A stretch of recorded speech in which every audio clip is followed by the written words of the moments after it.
What's going on with y'all? It's your brother Biz by Josh coming at y'all live and direct. Hope y'all blessed, hope y'all good. Welcome to another episode of the Neighborhood Socialpreneur. I am your host for the duration of this video.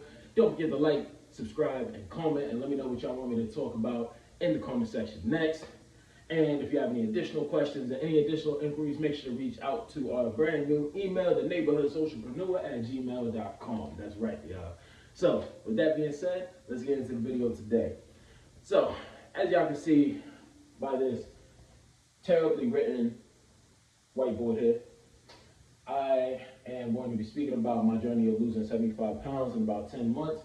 I went from 285 down to 210. I went from being able to barely even run a mile to being able to do 26 and run my first marathon, a feat that only 0.13% of human beings have been able to accomplish this year.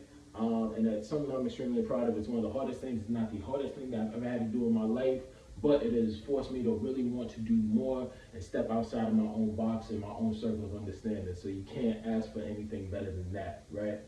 So I'm going to be detailing some of the basic things that I did. These are very simple things and hacks that you can do to actually get some of that weight off, as well as start to clear up your mental as well, because quite frankly, y'all, there's nothing worse than starting to lose weight and not being able to appreciate where you are in your process and thinking that you're further behind or exactly where you were when you started, right? So, without further ado, we're going to get into it. First and foremost, y'all got to set a goal, okay? For me, what worked for me was setting a big goal and setting small goals to get there, right? For me, I knew that going from here at 285 pounds, to about 210. My original goal was 220. So for me, I attached something that was set to it, and I said, I want to do a marathon, right? And this is, mind y'all, like, this is me hopping straight from zero to marathon. I've never done a 5K, I've never done a 3K, I've never done a half marathon, I've never done Ironman before. You know, back when I was still growing up, I was still doing boxing, so I was involved in a lot of road work. I was also in track and field in high school, but I have not ran longer than about a half hour in about 5 years, up until this point, up until I started training for this, right? So to go from here to here was a crazy, crazy jump, but I had to set a big goal and I had to start setting smaller goals to get there. And I'm going to break down what those day-to-days were, right? So first and foremost, set a goal. Second thing, I started to control the controllables, right? I knew for a fact that I would not be able to run as much as I would have liked. And when I first started, I was barely able to get in the mile, which was pretty crazy, right? But what I did was I broke it down into smaller goals. So I went from saying, you know what, let me see if I can run this, to, you know what, let me see if I can just get in my 10,000 steps. I looked on my Apple app, right? Like, y'all, everybody got the health app. It's free. You can look this up. I'm pretty sure they have something for Android, or something on Android for this too. But literally, I was able to go onto my app and see how many steps that I got in the last year in 2023. And it showed that I had only gotten an average of about 3,000 steps per day. And the average human being needs about 10K steps. So I realized, I'm like, you know what, if I just simply cut down on if I simply amplify the amount of time that I'm actually spending on my feet and moving around, I should burn more calories. So I focused on getting 10,000 steps a day. And that was pretty much my cardio for the first couple of months, right? After a while, I started to build up. I started to do a mile and a half, then 2 miles, then 3, then 4, then 5, then eventually start to work my way up to where I was going to be able to get to a point where I did this race and marathon and got below 220 pounds. So that was what I was focused on. I did 10K steps every single day, did it religiously. Even now, I still average close to about 11,000 for the entirety of this year, and it's something that I still continue with, even though I'm off cycle, and my next race is going to be for another few months. So there's that, doing 10K steps a day. Number 3, limiting stress, y'all. Gotta take a moment of silence for this one. Had to breathe that one in and breathe that one out. You feel what I'm saying? Because that one is extremely important. Cutting down your stress, okay? What does it look like to cut down your stress? All right. Well, one, being able to get 8 hours of sleep. Getting 8 hours of sleep is extremely important in any type of weight loss, y'all. Being able to actually cut down or being able to get more rest allows your body to recover from workouts, allows your body to recover from your runs, allows your body to properly digest your food. You need to get your rest, you need to get your sleep, okay? Me, I'm on the bigger side, I'm 6'2", 210 pounds, so I need to get my full 8 hours, sometimes 9, maybe even 10 on the weekends if I get a little bit of extra time to be able to do that, or if I can get a nap sometime in the middle of the day. But some people can run off for 6 or 7, right? It's up to you. Do what feels right for your body. But yeah, limiting stress, that's a big one right there, okay? What are some other ways to limit stress?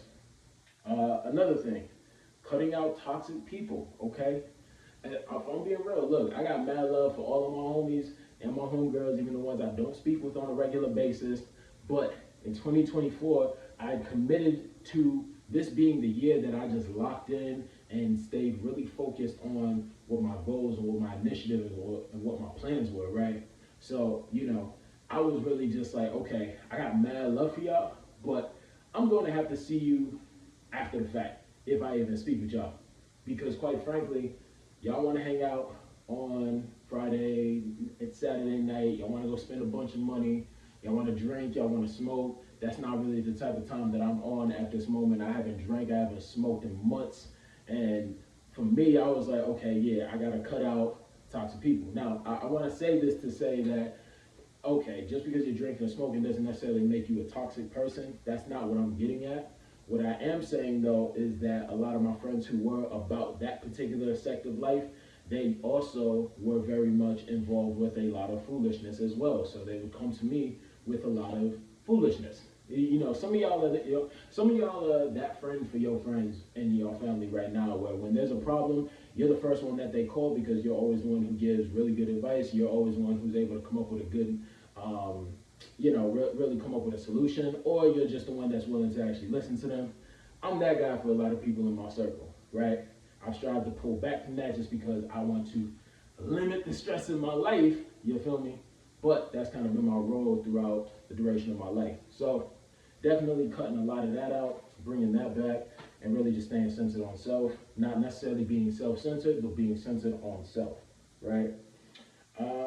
So yeah, that was a big thing right there, okay? Definitely limiting stress, limiting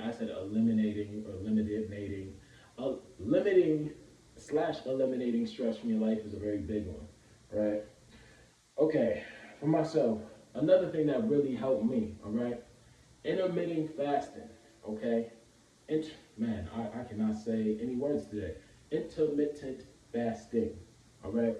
For those of y'all who do not know, this is a pretty common practice, but I will briefly break this down. Intermittent fasting, intermittent fasting is the process of pretty much only eating for a select window of hours throughout the day. So some people do it from 12 to 8, other people do it from 2 to 10, other people do it from 12 to 10. For myself, I'm kind of a person who I usually do it somewhere between 6 to 10 hours. It really depends. I usually average out to 8. Usually I don't like to eat too early in the morning anyway, so I usually don't eat until like 11:30, 12 o'clock, usually close to like 1:32, and I don't really feel like eating after 10 o'clock anyways, right? So for myself, I realized that when you cut down your eating window on how long and how much you're able to eat, you're not going to be able to, there's just no way that you're going to be able to eat that much food and you're going to stay in a caloric deficit. You're going to eat enough to actually feel satiated, feel full, feel solid,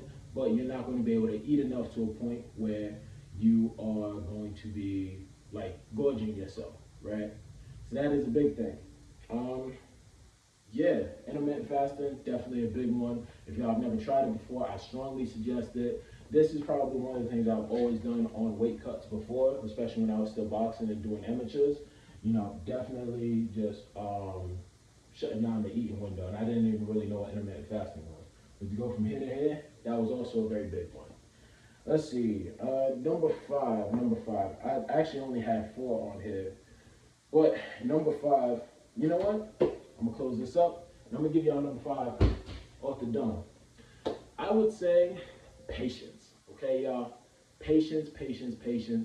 It is really the one of the largest components of this. Patience and faith, I'll say, where you are following a process, you are following a protocol, and for some of us, this is the first time I was actually really having to do it.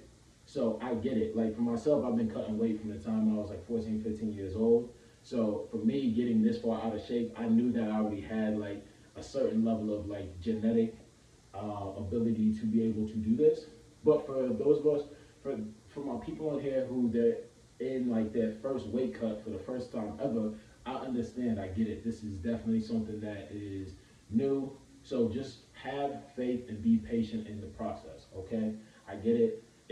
For the first couple of months, you may not see any type of results, but understand you have to trust the process. Sometimes you have to tailor it in a bit, and don't be afraid to ask people for help, right? I promise you, I've never seen anybody really follow through on this and do it for a year and not get a single result. I promise you. I will pay somebody legitimate money if you can send me a person who has literally done everything that everyone else has done to lose weight and doesn't lose a single pound. I will send you money, okay? Now, please don't make nothing up and like try to clean me out. If you can genuinely find a person who has never been able to do this, look, I'll pay you. Because I'm just saying, like, look, y'all, understand it's a process. It's all part of the journey, or all part of the process, all part of the greater mission. And as long as you stay dedicated and focused, you can do anything that you set your mind to. So that's really it, y'all. Those are my 5. I know it's not anything too crazy that isn't in already out here in YouTube land, but this was my process. This is something that I was extremely proud of actually doing. Me being able to lose that 75 pounds, it was better on my heart, it was better on my spirit, it was better on my energy. You know what I mean? I was able to cut out drinking, I was able to cut out smoking. My skin has like a better, more natural glow to it, right? And I didn't talk about diet just because I feel like, one, I'm not a nutritionist. That's not my circle of understanding. I did kind of what works for me. I ate a lot of what I wanted, and I still was able to lose the weight. So I'm not the best case study for that. But I could definitely drop something like that if you all would like to hear more about how I was eating during this time, what my maintenance calories were, what my caloric deficit was, how fast I was really losing weight. But yeah, that's really it. I appreciate everybody for just chiming in on this. Once again, we're growing this channel slowly but surely, and I appreciate every single person who likes, comments, and subscribes. Definitely continue to keep supporting and share this out with somebody who you know is trying to lose some weight. And if you'd like for me to touch on anything else, please drop it down in the comment section below. And again, don't forget to subscribe. Appreciate y'all. One love, one life. Peace.